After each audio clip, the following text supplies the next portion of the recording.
J'invite ceux qui le peuvent à s'agenouiller. Il y aura un petit temps de prière silencieuse et je clôturerai.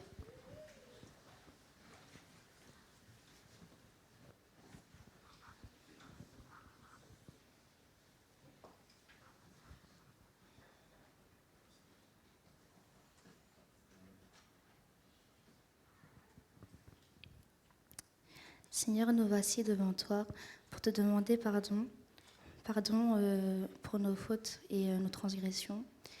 Seigneur, apporte-nous ton amour et ta sagesse pour que, Seigneur, nous puissions continuer à t'obéir. C'est au nom de Jésus que je t'ai prié. Amen.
Bonjour à tous, j'espère que vous allez bien et que vous êtes en bonne santé. Alors si ce n'est pas le cas, avec cette belle journée de sabbat entre frères et sœurs, je pense que nous reprendrons tous de nos couleurs. Et en parlant de couleurs, je pense que vous avez remarqué que la couleur bleue est très présente aujourd'hui. Alors ça, c'est parce que nous sommes aujourd'hui le sabbat 7 mars, c'est l'ouverture du mois de la jeunesse. Et donc nous verrons les jeunes très actifs pendant ce mois, très présents. Et donc le bleu qu'ils portent là, ce n'est pas la couleur des Schtroumpfs, mais c'est la couleur de leur tenue JA. Donc l'Église adventiste de la Selle Saint-Cloud vous souhaite la bienvenue. Nous souhaitons une particulière bienvenue à toute personne qui viendrait pour la première fois. S'il y en a, nous les invitons à se lever et à donner leur prénom pour que nous puissions les saluer particulièrement.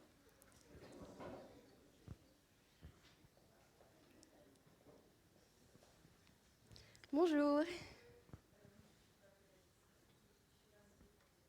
Bienvenue. Bienvenue. Alors nous avons un présent pour toi.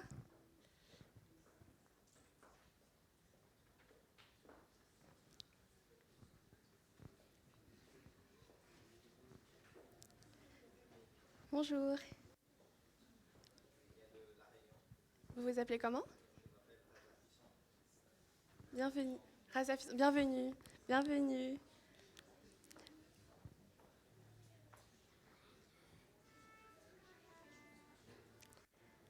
Et nous souhaitons aussi une bienvenue à tous ceux qui nous suivent sur le live. Bon sabbat à tous et que vous soyez tous remplis de la paix. Je vous invite à vous lever pour la lecture.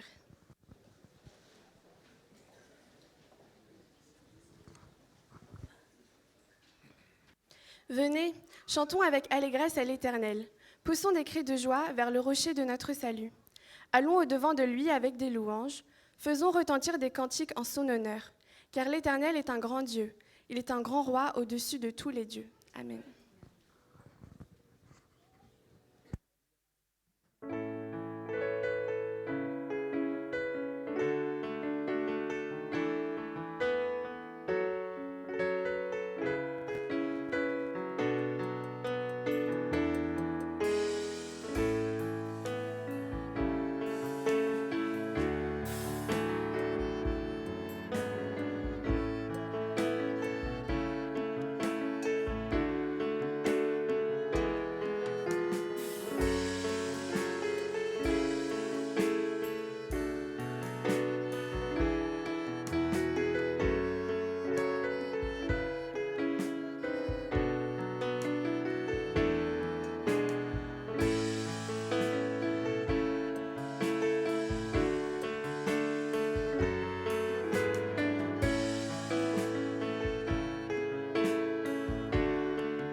Apportez à la maison du trésor toutes les dîmes, afin qu'il y ait de la nourriture dans ma maison. Mettez-moi de la sorte à l'épreuve, dit l'Éternel des armées, et vous verrez si je n'ouvre pas pour vous les écluses des cieux, si je ne répands pas sur vous la bénédiction en abondance. Je vous invite à vous asseoir. Comme d'habitude, il y aura 2 passages des diacres. Le premier pour les dîmes et offrandes ordinaires et le deuxième pour les projets de l'Église.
merci. Prions. Seigneur, nous te remercions de pouvoir te glorifier par nos dîmes et nos offrandes. Je te demande de bénir ceux qui ont pu donner et ceux qui n'ont pas pu donner également.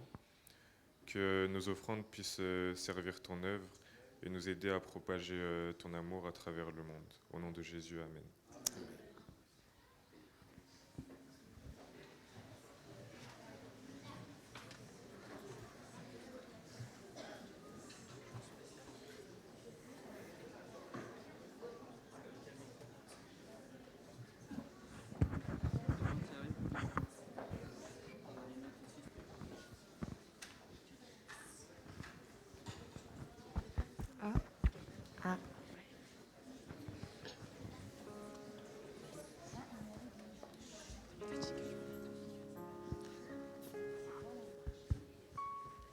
Alors, le chant qu'on va vous chanter est un chant en anglais. Donc, Easy to You, I Give the Glory. Pour toutes les bénédictions que Dieu nous apporte dans nos vies, la gloire, en fait, il n'y a que lui qui mérite la gloire. Voilà.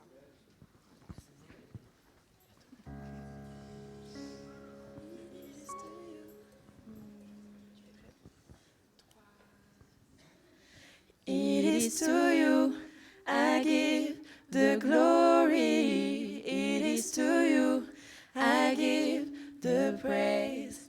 For you have done so much for me, and I will bless your holy name. It is to you, Holy Father, no one like you, and I will bless your name, bless your name, bless your name forevermore.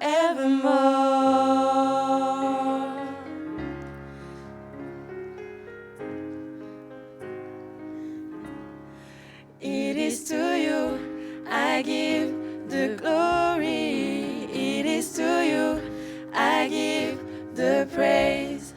Lord, you have done so much for me, and I will bless your holy name. It is to you, Holy Father, no one like you, and I will bless your name, bless your name, bless your name forevermore. It is to you I give the glory. It is to you I give the praise. For you have done so much for me, and I will bless your holy name. It is to you, Holy Father, no one like you, and I will bless your name, bless your name, bless your name, bless your name, bless your name, bless your name, bless your name forevermore.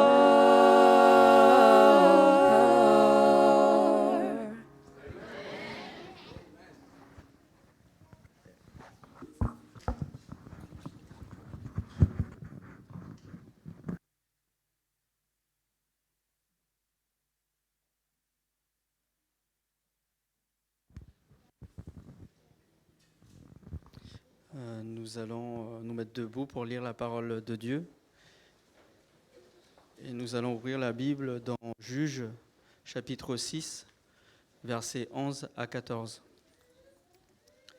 Juges, chapitre 6, versets 11 à 14.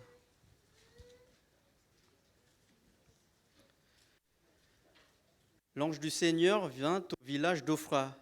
Il s'assoit sous l'arbre sacré qui appartient à Joach du clan d'Abiézer. Gédéon, fils de Joach, est en train de battre le blé là où d'habitude on écrase le raisin. Ainsi, les Médianites ne peuvent pas le voir. L'ange du Seigneur se montre à Gédéon et lui dit : « Le Seigneur est avec toi, combattant courageux. » Gédéon répond : « Pardon, mon Seigneur ? Si le Seigneur est avec nous, pourquoi est-ce que nous sommes si malheureux ?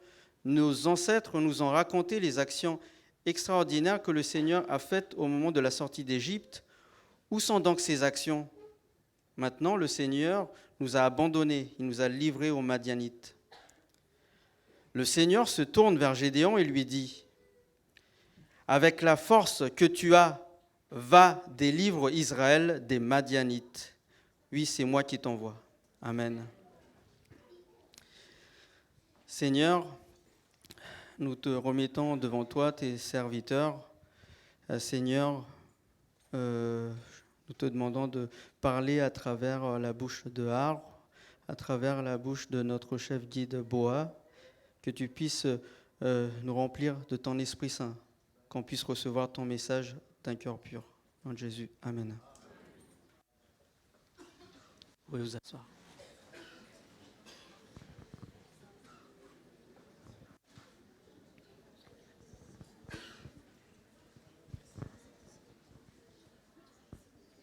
Bonjour les enfants. Alors, aujourd'hui, je vais vous raconter une histoire. C'est l'histoire... Attends, on attend que Néhémie elle arrive. Attendez. Viens.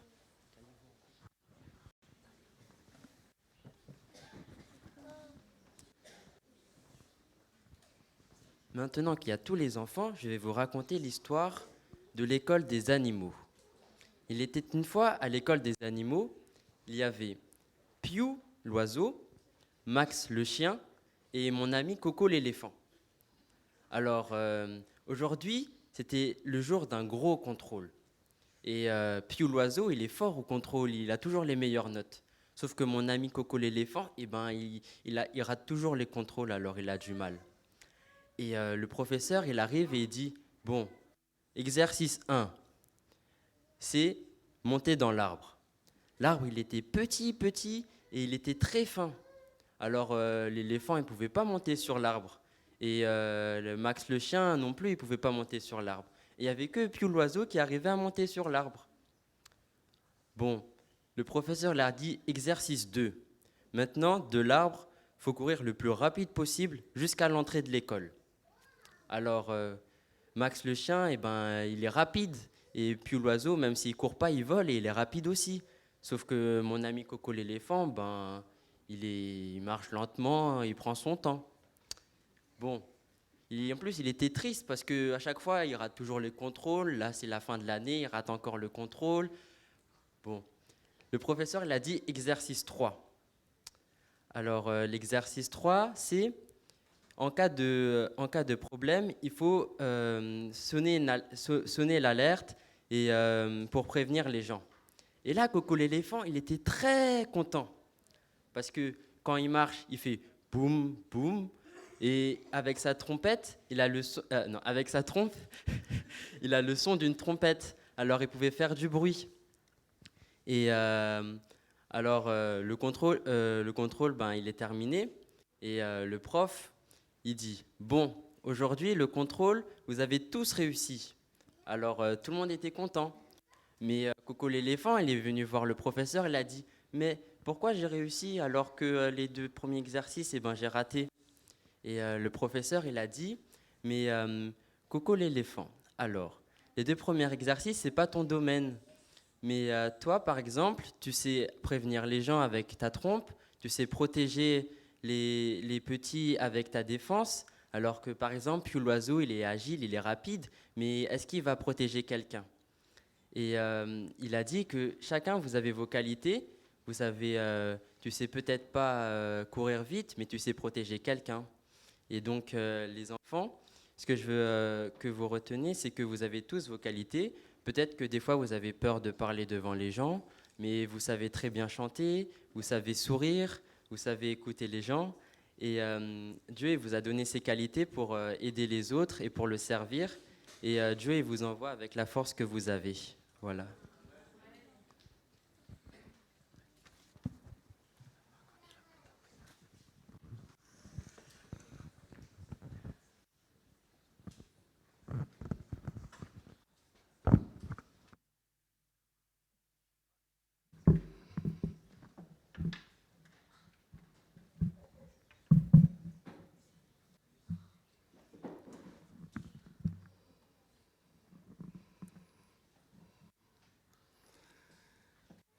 Ry ava-malala faly miaraba antsika rehetra, faly miaraba manokana ny tanora GIA rehetra izay mahatratra izao iray volany GIA izao. Natokana ho anareo ity volana ity.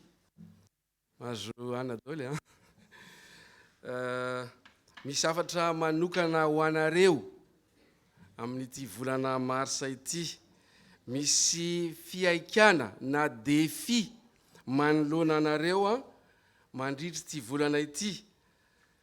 Mandray anjara feno amin'ny fotoana rehetra eto amin'ny fiangonana ianareo mandritra ity volana ity. Zany hoe ianareo ny tompony laka. Tsaroko eto ny tononkalo anankiray tsy fantatro na niavana Ramanantoala na i Jean Narvony. Fa hozy izy hoe ny alina mantsy mangina, ny zavaboary dia sina, ny volana reny manjaka fa izy ny tompony laka. Ianareo tanora no tompony laka mandritra ity volana ity. Zany hoe ireo zokiny sy ireo ray aman-dreny zany dia sina. Ne ho dikany hoe sina tsy miteny. Nefa inoko fa tsy hoe tompony laka ianareo dia anjakazaka, fa andray anjara ampitiavana sy ampamendrehana amin'ny fotoana rehetra. Alohan'ny anoizako dia tiako ny miaraba manokana ny pasteur Razafson Andrémiarson. Efa nitsangana teo izy pasteur malagasy izy io comme son nom l'indique, avy any amin'ny fédération ny La Réunion. Efa ho asa 26 taona izy no niasa tany rehefa niala avy Madagasikara. Mino fa tsy voalohany ianao teto Saint-Cloud, sy voasambany mihitsy. Tonga soa ianao na dia tsy anjarako aza dia mba izy hoe mahafinaritra ny mandray mpiara-miasa avy any amin'ny ranomasimbe Indiana any. Vao mijery anareo ary tanora dia faly. Tsy hoe le akanjo mangamanga tsika fotsiny akanjo manga ntsika fa tsy hoe akanjo manga tsika. Mahafinaritra be ary tiako ny milaza aminareo fa tena faly izay ray aman-dreny mahita anareo. Raha atao amin'ny teny frantsay dia hoe nous sommes vraiment fiers de vous. Vao mijery anareo fotsiny dia ary mino fa tena finaritra mihitsy ty ray volan'ny tanora eto à la selle Saint-Cloud ity. Eo voalaza tamin'ny filazan-draharaha teo fa mandalo fotoan-tsarotra mihitsy izao tontolo izao, amin'izao fotoana izao amin'ity Covid-19 na ity aretina corona virus ity. Tena sérieux izy io, tena ny lazako azy amin'ny teny gasy dia hoe sambasamba zanahary. Azonareo rehetra hoe zany hoe sambasamba zanahary zany hoe grande première mihitsy ange zany hoe voakasiky ity raharaha ity izao tontolo izao. Tamin'ny Maly ariva dia hoe 92 pays ao anatin'ny 220 zany zao no efa misy marary ny Covid-19. Nandritra izay zany teza izy dia efa misy hafa koa nanampy. Tianao zay dia mihazakazaka izy ity. Fiangonana efatra 5 atao fédération francenao zao no efa nakatona androany efa voalaza teo dolo zany amin'ny heriny androany tsy fantatra hoe aizasaiza koa no voatery akatona nafinaritra iza moa ny Eli efa nivavaka momba an'izany teo ary toizantsika hatrany nivavaka momba izao toetra raha eran'izao tontolo zao izao. Ny lohahevitra banjin'ny tanora amin'ity taona 20 sy 20 ty ary tao efa talohan'izay zany angamba izy io dia ilay hoe estime toi nefa misy jeu de mots le izy tsy lalaon-teny satria le S moa dia hoe S fa le time ahoana tsy TIME fa hoe TEAM zany hoe eo aloha le hoe estime de soi zay mbola ho velabelary ny tampy raha amin'ny famifolankandro za koa resaka rehefa avy eo fa le hoe time TEAM ina dikan'io amin'ny teny anglisy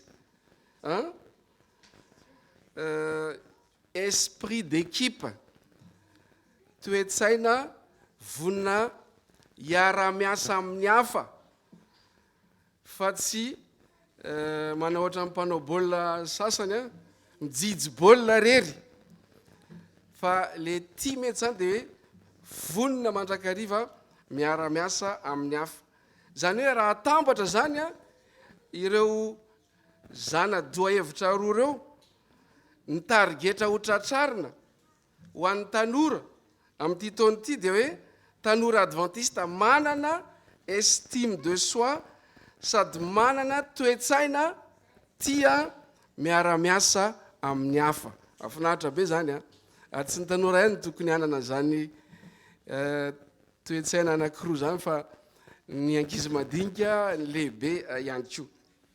Manana heritaona ianareo mbola hibanjinana n'io lohahevitra na thème lehibe io fa amin'ity marain'ity dia ny tapany voalohany ihany no tiako iarahana mandinika amin'ny alalan'ny soratra masina tsy inona izany fa ilay hoe estime de soi. Voalohany aloha dia tsy mora adika amin'ny teny gasy izy io sao dia misy manana dika teny tsara le hoe estime de soi amin'ny teny gasy. Misy pasteur anankiray any Madagasikara any zao asa raha fantarareo pasteur Lolo Zona Antenaina voaka amin'ny Facebook manao fandaharana izy dia nisy nadika le resaka estime de soi fa tsy tadidika hoe inona moa le nataony fa zany mahita teny gasy tena mahadika le izy mihitsy androany tsy iny zany fa hoe estime de soi zay no hitako hoe tena mazava ka lava be zay lava be le andomoina fanomezana lanja ny tena dia zany dia zay tena hitako hoe estime de soi teny gasy izy io. Ny psychologue rehefa nandinika dia nahita fa misy ireo manana estime de soi ambony ary misy ireo manana estime de soi manahoana ambany amin'ny teny anglisy dia hoe high self esteem sy hoe low self esteem. Mazava ho azy fa tsy tsara ny estime de soi ambany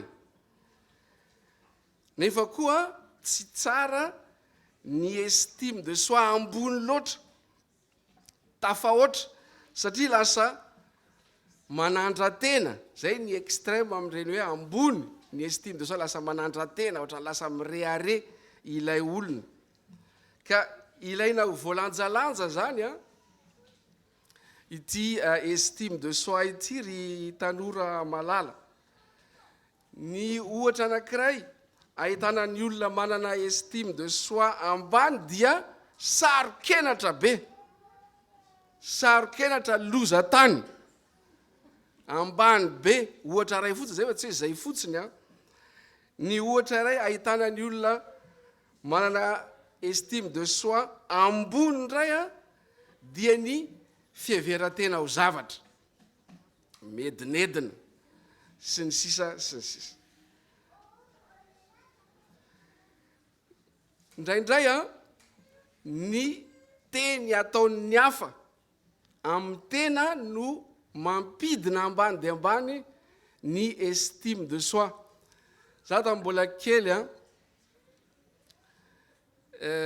nianatra tao Soamanandrarina zay. Za zany nianatra tao manomboka 12e ka hatramin'ny 3e.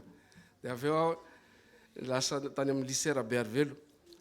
Tamin'ny mbola tao Somme zay a, dia misy mpiara-mianatra tamiko zay a, nomeny anaram-bositra hoe Samuel Lazaza. Ohatra ny hita ao amin'ny Baiboly zany dia Samuel Lazaza nataony anarako. Dia indray maraina ozy izy hoe hono aletsy ry Samuel Lazaza fa maninona zokony lahy bogosy dolo fa ela rery no tsy mitovy amin'ny zareo. Inona moa no avaliko amin'izany ry havana fa tsy niteny afa dia ohatra zao osina ndraika Anastazy ny anaran'ile mpiara-mianatra taminay avy any Ambatondrazaka izy io. Reny avy any Ambatondrazaka reny tsy mivatambatana izy reny a. Dia nekeko fotsiny rehefa tonga tany an-trano dia nijery fitaratra. Efa ahoana ary zany. Dia nijery fitaratra teo a, dia tazan'ilay zokiko anankiray Davida ho an'izay mafantatra dia fa maninona koa ity alahy mijery fitaratra ela be eo. Dia tantaraiko taminy zao any lazainy Anastazy.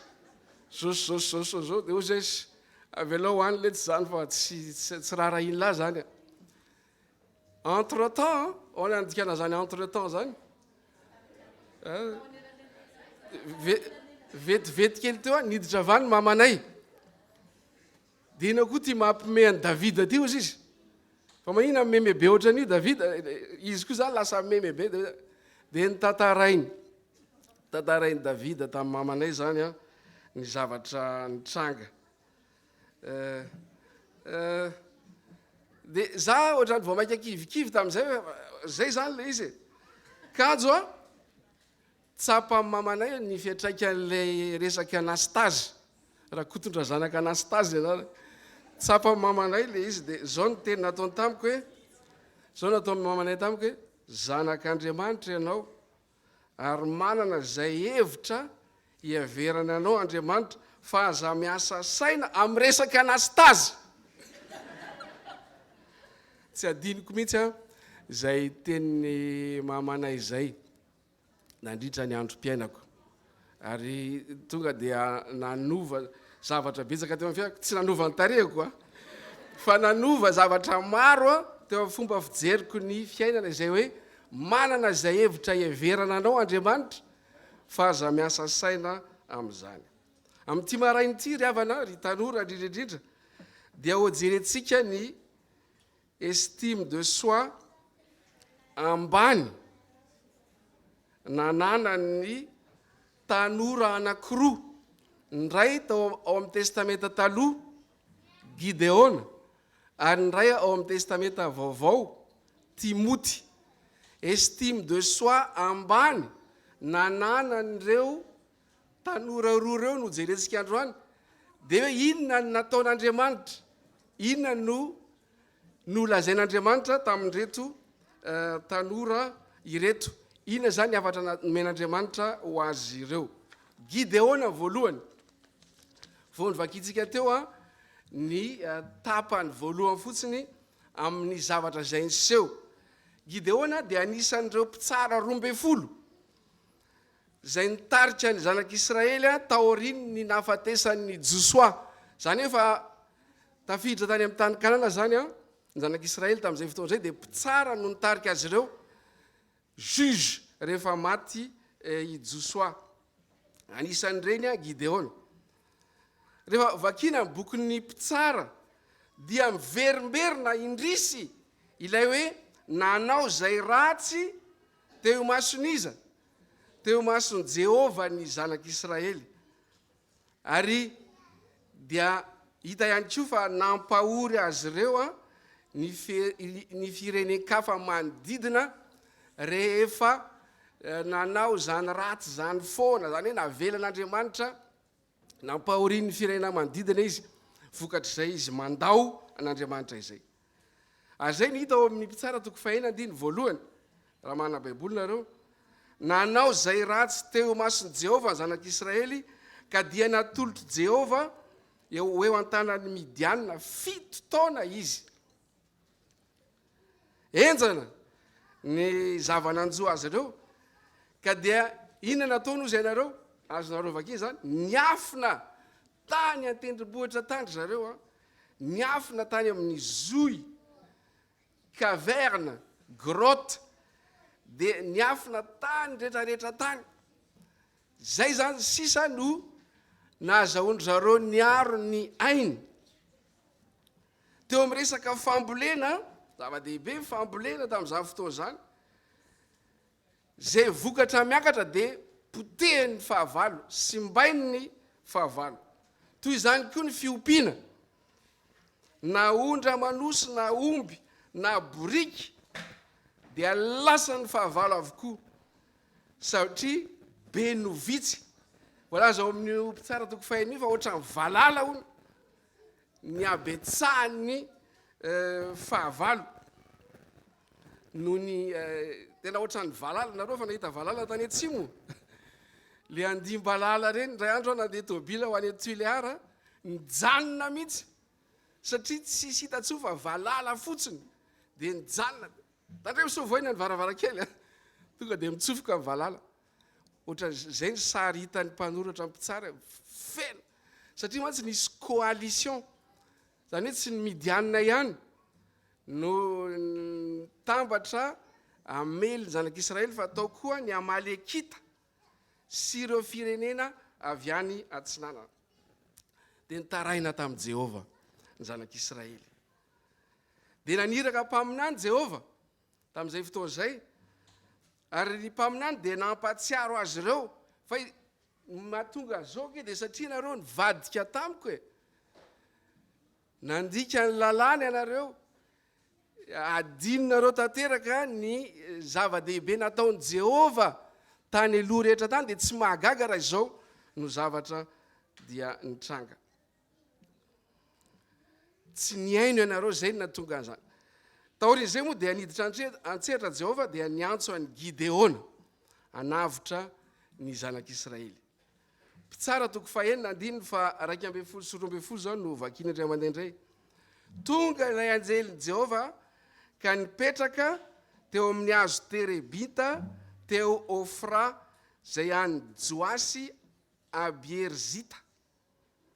Ary Gideona zanany nively vary tamin'ny hoe fataka sa fantaka, le accent mantsy any amin'le fa amin'ny baiboly, any amin'ny fa le accent grave dia hoe fataka e. Bon, ary Gideona nively vary tamin'ny fantaka teo anilan'ny famiazam-boaloboka mba hafeniny amin'ny Midiana. Zay zany nahitana ny Gideona voalohany indrindra. Inona nataony? Nively vary. Teny amin'ny fambolona ve no nively vary? Tsia, tany amin'ny famiazam-boaloboka. Misy antony zany noho ny fahavalo dia any mba azahoana miafina amin'ny Midianina. Dia miditra antsehatra Jehovah. Ary ilay anjelin'i Jehovah niseho taminy ka nanao taminy hoe, Jehovah no momba anao ry lehilahy mahery.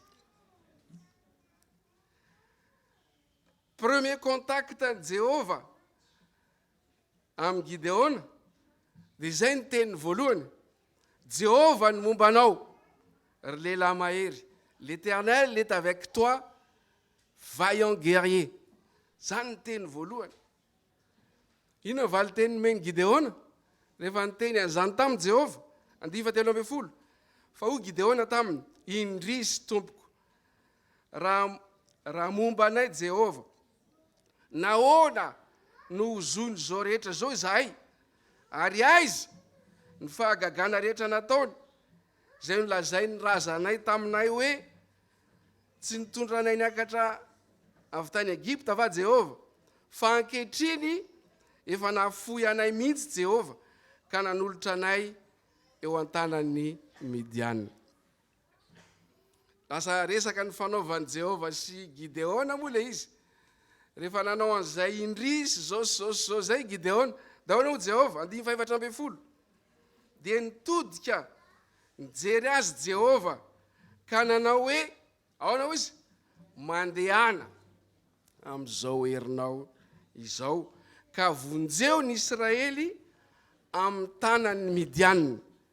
Tsy efa naniraka anao va aho. Dia ho hitantsika eto amin'ny valitenin'ny Gideona, ho hitantsika amin'ny valiteny satria mitohy ilay resaka. Ho hitantsika amin'ny valitenin'ny Gideona ny estime de soi an'ity Gideona ity. Ahoana moa no fomba fahitany tenany? Ahoana ny fomba fahitany Gideona ny tenany? Mpitsara toko 1:10. Fa hoy izy tamiko, indrisy, ary ty indrisy ty verina foana Gideona. Indrisy tompoko, ataoko ahoana ny famonjeran'ny Israely? Ny mpianakaviko ny malahelo indrindra eto amin'ny Manase, ary zaho no kely indrindra amin'ny ankohonan'ny raiko. Zany ny estime de soi ny ity Gideona ity. Jehova manao hoe, Jehova momba anao ry lehilahy mahery. Ao nozy Gideona, indrisy, mpianakaviko ny malahelo indrindra. Atao amin'ny kody moa. Tsy voa. Mpianakaviko ny malahelo indrindra eo amin'ny Manase, ary za no kely indrindra. Ohatrako zany. Za kely indrindra amin'ny ankohonan'ny raiko. Toy ihany le resaka. Ahoana ho Jehova? 540. Dia ho Jehova taminy, hombanao tokoa aho, ary amely ny Midianina toy ny famely olona iray monja ianao. Riava malala ary tanora malala, hafa ny fomba fijerin'i Jehova.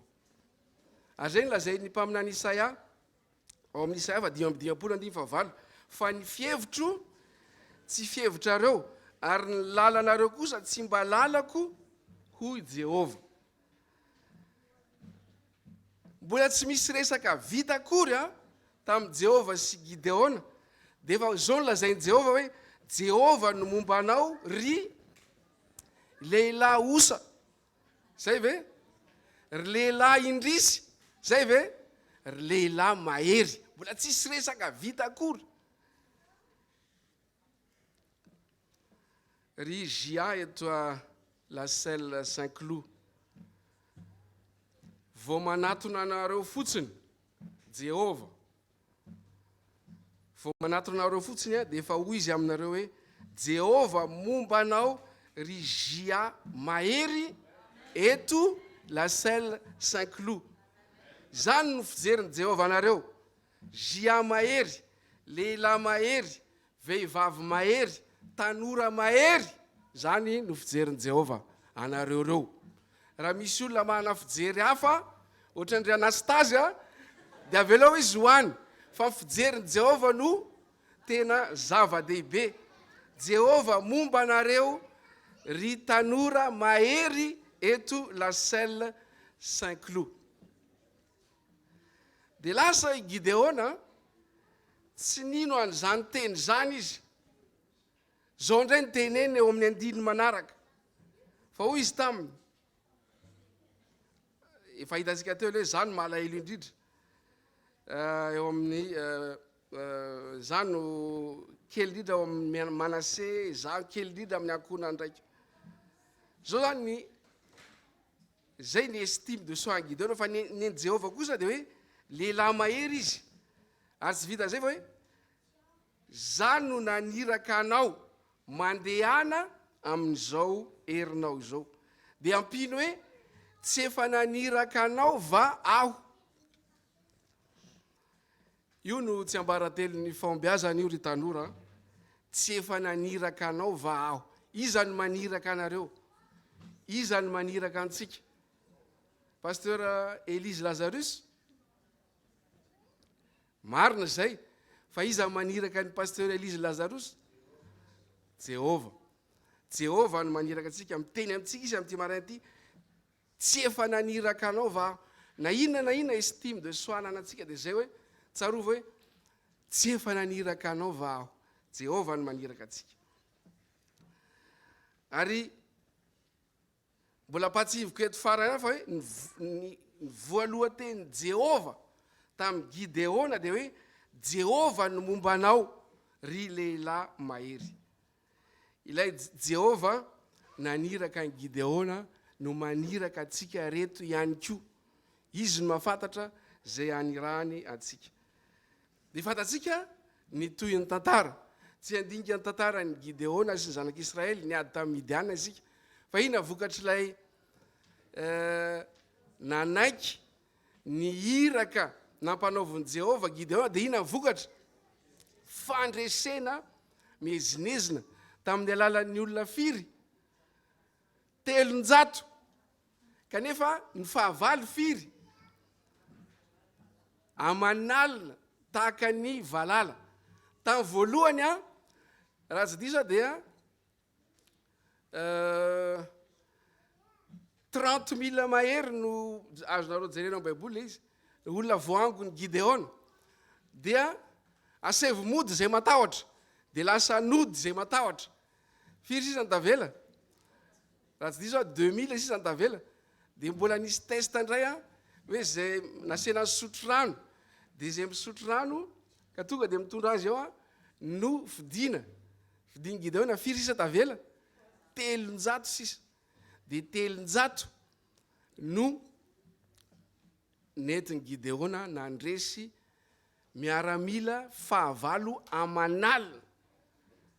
Jehova no niditra an-tsehatra mamiariary mihitsy zany. Inona fitaovana netiny zalahy? Siny. Iady venao dia siny. Neny fahavalo misy chameau, misy fitaovam-piadiana mahery vaika.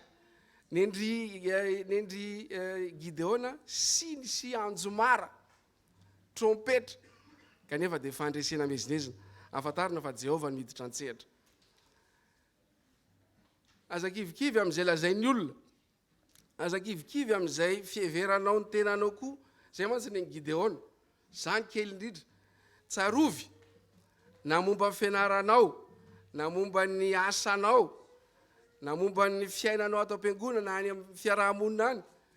Fa ny fijerin'i Jehova ny zava-dehibe, fa tsy ny fijerin'olombelona. Ohatra faharoa, tanora anankiray nanana estime de soi ambany dia ambany. Tsy iza zany fa i Timoty. Zao vakitsika ao amin'ny Timoty voalohany 4:12. Toko sy andininy efa matetika atao amin'ny karatry ny batisa izy io. Ahoana hoe le teny? Aoka tsisy olona anao tsinontsinonanao noho ny hatanoranao, fa aoka ho tonga fianarana ho an'ny mino anao amin'ny fiteny, ny fitondrantena, amin'ny fitiavana, amin'ny finoana, amin'ny fahadiovana. Inona ny estime de soi ny Timoty? Rehefa dinihina zany io teny io sy ny teny hafa ahitana ny tantaran'ny Timoty dia zao. Tanora izy. Dia mihevitra izy hoe mbola tsy ampy ny fahalalana ananany, tsy ampy ny fanandramana ananany. Marobe ny olona mahay miteny, mahay mampianatra, mahay mitarika. Zany ny fialantsiny ny Timoty. Dia hoy Paoly hoe aoka tsisy olona anao tsinotsinona anao noho ny hatanoranao. Tsy tany Soamanandrariny ihany no nisy Anastazy. Fa Timoty koa dia nanana ny Anastazy izy avec S à la fin. Olona maromaro zany lavitra mbola tanora angeto Timoty tony. Aiza ve dia fiangonana vao atsangana dia Timoty ve no atao loholona, atao hitarika, hisupervise sy hanofana an'ireo mbola tanora loatra Timoty. Kanefa fomba fijerin'i Jehova dia hoe aoka tsisy olona anao tsinotsinona anao noho ny hatanoranao. ambony ny zavatra tiany Paoly ho tratrariny Timoty. Inona no tiany Paoly ho tratrariny Timoty? Aoka ho fianarana ho an'izy, ho an'ny mino ianao. Ao amin'izany mino zany misy ny tanora, misy ny lehibe, misy ny mpanan-karena, misy ny avaram-pianarana. Dia i Timoty no fianarana ho an'ny mino. Amin'ny teny grika le hoe fianarana, amin'ny teny frantsay moa adika hoe modèle, fa amin'ny teny grika dia hoe typos. Misy fiara fiaty amin'izao fotoana izao typos, tsy zay manarany, typo, tsy vakina le s sa tsisy s, typo, tovy avy amin'ty teny ty ihany io. Dia hoe zao ny slogan ny fiaty typo io amin'izao fotoana izao hoe il y a moins bien mais plus cher. Haindry zareo ery ny jeu de mots hoe misy ratsiratsy kokoa misy fiara ratsiratsy kokoa no typo, fa zany hoe lafo kokoa. Dia inona zany dika zany? Vidio ty. Ny italiana, mba fantatrareo moa fa ny architecte italiana no mahay manao dessin na fiara indrindra eran'izao tontolo izao. Ny ankamaroan'ireo fiara eran'izao tontolo izao, na frantsay na allemand na amérikana na japonais, architecte italien daholo no manao ny sary. Mahay an'io mihitsy ry zalahy. Ary be dia be, fa tato fara aloha ny fiara Fiat ohatran'ny somary ananaina hafa tamin'ny Fiat 125 taloha. Fa efa nidina be ny Fiat, fa tiana lazaina fotsiny hoe typo, avy amin'le hoe typos, modèle. Zany no tanjony. Ny typos rehefa mandalo, nareo ty kiraroko ty aloha tsisy faladiany, tsisy an'le andro. Rehefa ny kiraronao misy faladiany sarisary tsara tarehy, dia rehefa mandalo amin'ny fasika ianao dia ahoana? Mamela inona? Mamela trasy. Zay le hoe typos amin'ny teny grika. Zany hoe rehefa mandalo zany le typos dia mamela marika. Zany hoe tsy mandalo fotsiny. Rehefa antitrantotra ny kiraro dia manaona malama. Ngamba ny anareo mbola tsy tonga akory ny soldat manaraka dia tiako lahena hoe rehefa elaela tsy hita intsony le typos ka tsy mamela marika intsony. Fa ny tanora eto Laselle Saint-Cloud dia ohatran'ny Timoty. Timoty daholo nareo reo.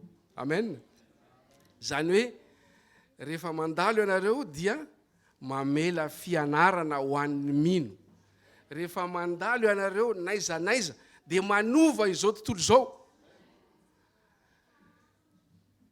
Azo atao nge ny manova, tsy hoe mitondra tolo-pevotana na révolution ngeza be, fa manova na amin'ny fiteninao, amin'ny fietsika, amin'ireny le défi isan-kerinandro reny. Hitanao ve reny ry pasteur Azafisona atao fédération François misy défi, firy amin'ny défi moa zao dia tsika 18e défi zao, fa 18e semaine zany misy défi isan-kerinandro. Dia inona défi amin'ny herinandro ty? Tamin'ny herinandro lasa zay fa miteny hoe je t'aime, tsy tenitenenina foana akory izy io fa tenenina ampiheverana amin'ny ray aman-dreny, amin'ny ray tapo, amin'ny maneho fitiavana. Engane mba ho izany no hita amin'ny tanora eto Saint-Cloud, zany hoe agent de changement zany e. Zay le hoe modèle ho an'ny mino. Lesona ho an'ny lehibe. Tahaka ny Paoly ry ray aman-dreny isany. Aokontsika atoky ny tanora. Jehova natoky an Gideona. Paoly natoky an Timoty. Rehefa hitan'ny rainy Gideona ny zavatra nataony, ny rainy Gideona, izy moa narany rainy Gideona teo. Joasy rehefa hitany Gideona ny zavatra nataony zanany dia niaro azy izy. Kanefa io Joasy io mihitsy, jereo ny tantara, no nanorona altara ho an'ny Bala. Dia misy an'le pieux lava be koa. Natsangany Joasy avo dia avo mihitsy zany hoe tsy mila ny Jehovah ntsony zay e. Ny altara efa fanatitra ho an'ny Bala. Le pieux lava be dia mba ho hita lavitra be any le izy. Dia io no ravany iza. Zay zatra voalohany nataony Gideona, ny ravany io altara io. Dia rehefa niteneniny ny olona zany Joasy hoe avoa ihany ny zanakao fa ho vonoina izy, satria izy no nandrava ny altarany balatsika. Zay zany no tiandreto olona reto lazaina. Dia ho Joasy tamin'izay rehetra nitsangana teo anatrehany, moa ianareo, andiva raiky amby telopolo, mpitsara toko fay andiva raiky amby telopolo, moa ianareo andahatra ho an'ny Bala va, ianareo va no amonjy azy. Raha Andriamanitra Bala, aoka izy andahatra ho an'ny tenany, fa nisy nandrava ny altarany. Niova koa zany iza, niova Joasy, ary dia nanohana ny zanany izy. Nefa raha mbola izy nafana fotany zao tsy nirarahany akory vonoana teo zanany, fa niova izy. Zany hoe ry tanora isany, ny zavatra ataonareo, ny fihetsika ataonareo, misy fiatraikany any amin'ny ray aman-dreny koa izy io. Amen. Vona vetsika ray aman-dreny anao tahaka ny Joasy, rehefa mety ny zavatra ataon'ny ankizy dia toanana izy. Aoka ho rava zay altara Bala rehetrarehetra, aoka ho ravan'ny ankizy ireny, ny ankizy no hitarika atsika.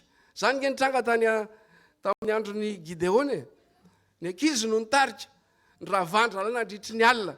Ny altara fanateran'ny olona fanatitra ho an'ny Bala dia nataony fanatitra ho an'ny Jehovah, dia anatitra fanatitra ho an'ny Jehovah teo izy ireo.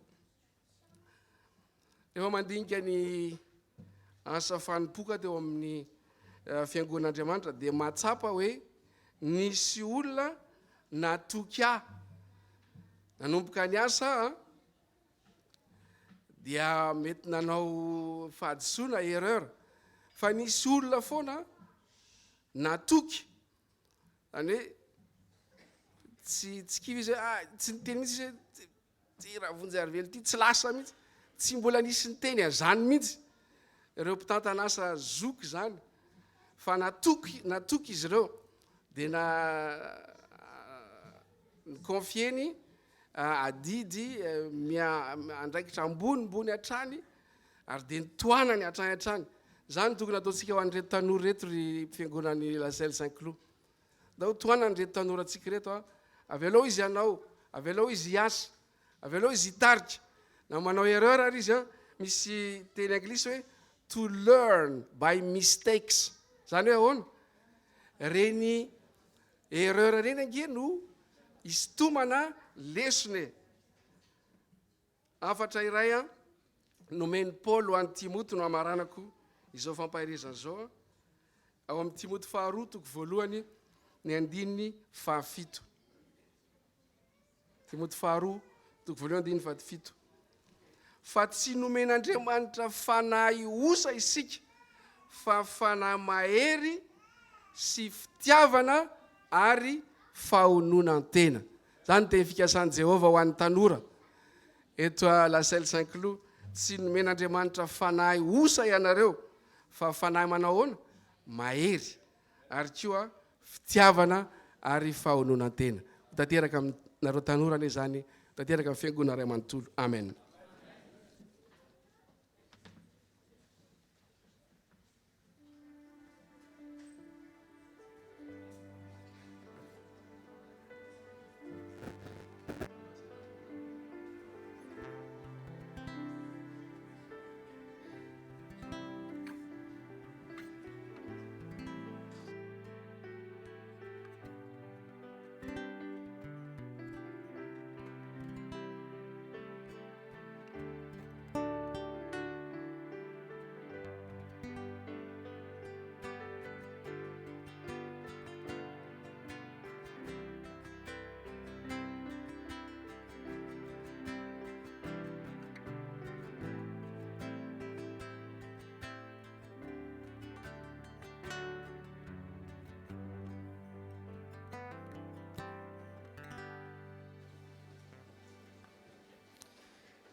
Seigneur, merci encore pour ce pain de vie que tu nous as donné en ce sabbat matin. Et Seigneur, merci pour de nous avoir donné encore cette motivation, cette chaleur dans nos cœurs. Et nous voulons te renouveler encore notre engagement, Seigneur, nous voulons en fait avancer avec toi, détruire tous les autels de Baal sur notre chemin et avancer avec cette force que tu nous as donnée. Amen. Au nom de Jésus, Amen.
Sotranao zay Jehovah Andriamanitra no ny teninao.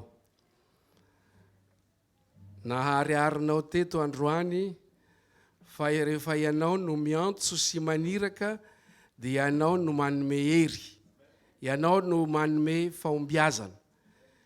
Ka ny antom-bavaka io an'reto tanora eto Laselle Saint-Cloud ireto sy ny fiangonana Ray Manontolo Tompo dia ny ananany ny toky feno. Fa rehefa ianao no maniraka dia ianao koa no hanome hery anatanterahana ny asa hanirahanao azahoana ny fahombiazana. Tompo, arovy amin'ny ratsy ny fiangonanao. Ary tahaka ny vavaka efa nataony Eli teo, dia ngani mba ho arodanay avokoa zay altaran'ny bala sy zavatra rehetrarehetra momba n'ilay ratsy fa ho ajoro kosa ny altaranao. Ary dia ianao no hitantana ny zavatra rehetra ka hanome ny fandresena ho amintsika rehetra ny fahasoavan'ny Tompo. Amen.